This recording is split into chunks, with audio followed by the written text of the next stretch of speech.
امت شاہ صاحب. بہت شکریہ جی.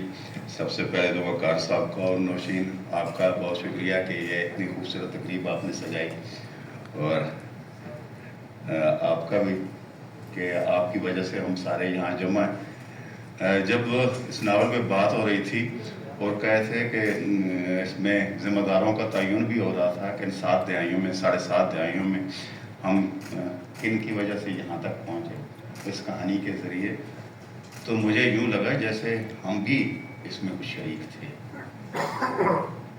ہم سے مراد قطعاً میں یہ جسارت نہیں کر رہا کہ آپ لوگ, ہم سے مراد شاید ہم ہیں.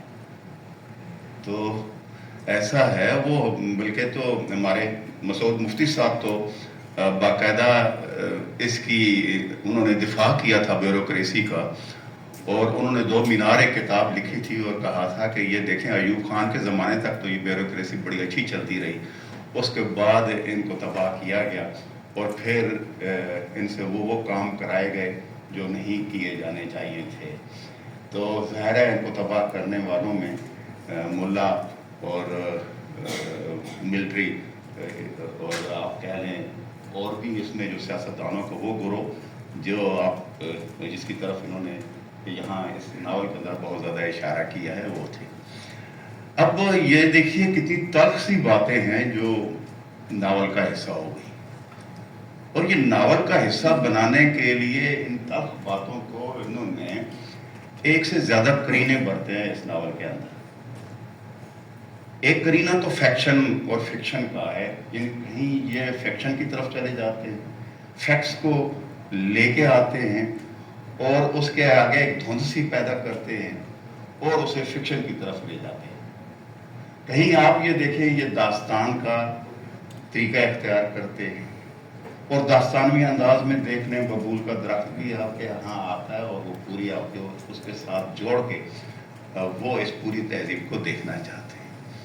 کہیں آپ دیکھتے ہیں کہ جسے جادوئی حقیقت نگاری کا نام دیا گیا, اور ہماری داستانوں میں یہ موجود تھی جس کی طرف یوسف حسین تارڑ نے بھی ذکر کیا, لیکن یہ لے کے آئے انہوں نے جا کے جو ناول انگریزی میں پڑھے تھے, تو جیسے انہوں نے ابھی بتایا کہ یہ تو وہاں سے لے کے آئے تھے, لیکن جب یہ کہہ رہے تھے کہ میں نے اردو بہت کم عرصہ ہوا پڑھنی شروع کی تو میں حیران ہوا, اس لیے کہ آپ نے ابھی جو زبان سنی ہے ان کی زبان سے, تو کیا یہ اس کی تصدیق کرتی ہے کہ اتنے کم عرصے میں اتنی دسترس کسی کو زبان پر ہو سکتی ہے؟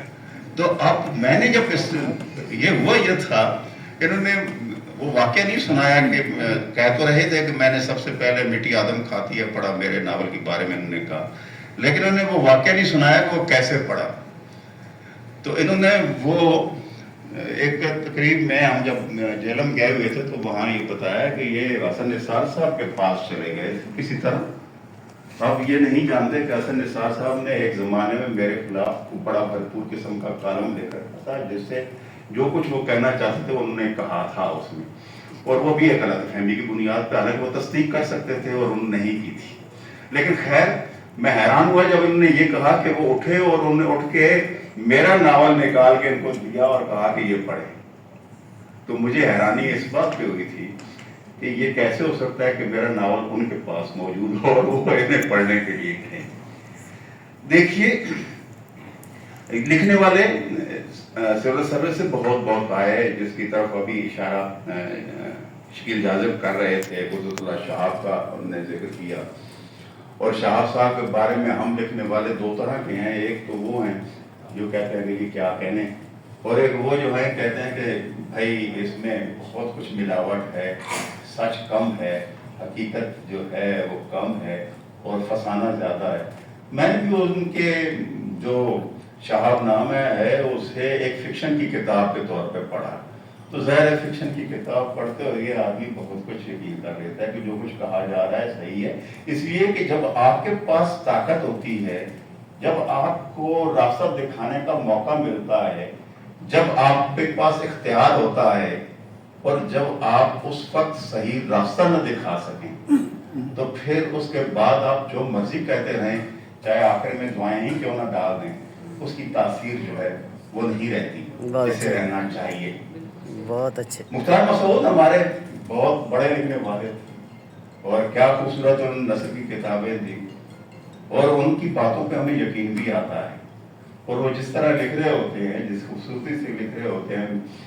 میری ایک آدھ ملاقات ہی ان کے ساتھ ہے، یہ جس بینک میں کام کرتا تھا ایک زمانے میں، اس بینک میں بھی وہ رہے، اور ان کو پڑھنا گویا آپ ایک تحفے سے کم نہیں اور ایک جشن سے کم نہیں کہ آپ اسے پڑھتے ہیں اور اس سے لطف لیتے ہیں. مصطفیٰ زیدی ہوں جنہوں نے سول سروس سے آئے، طارق محمود ہمارے ناول نگار ہیں، کیا خوبصورت ناول نگار ہیں، اور انہوں نے ناول جو لکھے. اظہار صاحب ہمارے خوبصورت شعر کہنے والے، ادھر وحید احمد صاحب بیٹھے ہیں، شکیل اجازت صاحب بیٹھے. تو یہ سارے لوگ ہیں، لیکن جب یہ تخلیقی سطح پہ آتے ہیں تو حیران کرتے ہیں. اور اسی طرح حیران کیا تھا شفقت نقوی صاحب نے. یہ تشریف لائے اور مسودہ لے کے میرے پاس. تو سچ پوچھے تو کئی دفعہ یہ ہوتا ہے کہ آدمی ساری زندگی ملازمت کے لطف لیتا ہے، اور وہ جو پروٹوکول ہوتا ہے وہاں پہ، اور جو وہاں جو لطف مزے مل رہے ہوتے ہیں، آدمی پڑھنے لکھنے کی طرف راغب نہیں ہوتا. پھر وہ کہتا ہے کہ نہیں یہی زندگی ہے. اور کئی لوگ ہوتے ہیں جو پھر اس کے بعد چونکہ وہ جب انکا ہو جاتا ہے، وہ نہیں رہتا دسترس میں، اور آدمی اپنے آپ کو اکیلا پن محسوس ہونا شروع ہو جاتا ہے. تو بھائی کیا کریں، گھر سے نکلے یا تو وہ مسجد کا ہو جاتا ہے، یا وہ زیادہ سے زیادہ کسی پارک میں جا کے تقریب میں جا کے دوستوں کے ساتھ، اپنی ہم عمر لوگوں کے ساتھ ملاقات، اپنی بیماریوں کا ذکر کرنا شروع کر دیتا ہے، یا پھر یہ ہے کہ وہ پڑھنے لکھنے کی طرف راغب ہو جاتا ہے. تو ایسے لوگ ہم نے دیکھے ہیں کہ مسودے آتے تھے، اور اپنا وقت ضائع کرنے کے علاوہ ہمیں اور کچھ نہیں ہوتا تو انہیں آپ پڑھ کے اپنا ایک، اور ہم جو جس زندگی کے جس مرحلے میں سوچتے ہیں، ہم بھی طے کرتے ہیں کہ بھائی جو پڑھنا ہے اس کی ایک پرائرٹی مقرر کر لیں کہ کسے پڑھنا ہے اور کسے نہیں پڑھ. تو یہ جب لے کے آئے تو سچ پوچھے تو مجھے یقین نہیں تھا کہ یہ، میں نے پوچھا اس سے پہلے آپ نے کوئی پڑھا اور لکھا؟ تو یہ بڑے انکساری سے بات کرتے رہے. تو میں بھی تھوڑا سا اس سے حوصلہ پا کے میں نے کہا اچھا پھر اسے لے جائیں. تو ایسا ہے کہ ابھی تو میں مصروف ہوں، تو پھر اس میں آپ کہانی انہوں نے جو بتائی، میں نے کہا اس میں یہ تھوڑا سا اور دیکھ لیں.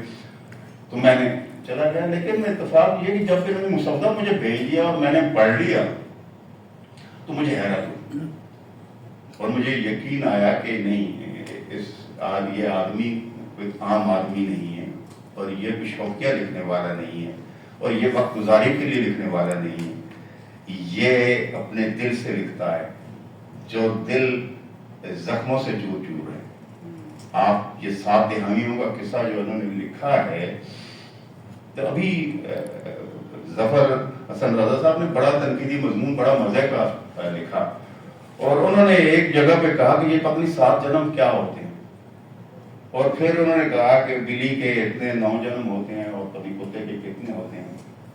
تو میں نے اس وقت یہ سوچا تھا کہ بھائی لگتا ہے اس ملک کے ساتھ ہم نہ جانے کتے والی کر رہے ہیں یا بلی والی کر رہے ہیں. اور کرنے والے کون ہیں؟ وہی جن کا ذکر انہوں نے کیا ہے ناول کے آخر میں. جو سڑک جس کے اوپر وہ چل رہے تھے وہ بیٹھ رہی ہے اس وزن سے، جن کی گڑگڑاہٹ جو ہے جن ٹینکوں کی آپ دیکھ رہے ہیں. خدا کرے کہ یہ ملک سلامت رہے، اور خدا کرے کہ ایسے لوگ لکھتے رہیں جو درد دل رکھتے ہیں اور اس ملک کے بارے میں سوچتے ہیں. بہت شکریہ. بہت شکریہ میر شاہد صاحب.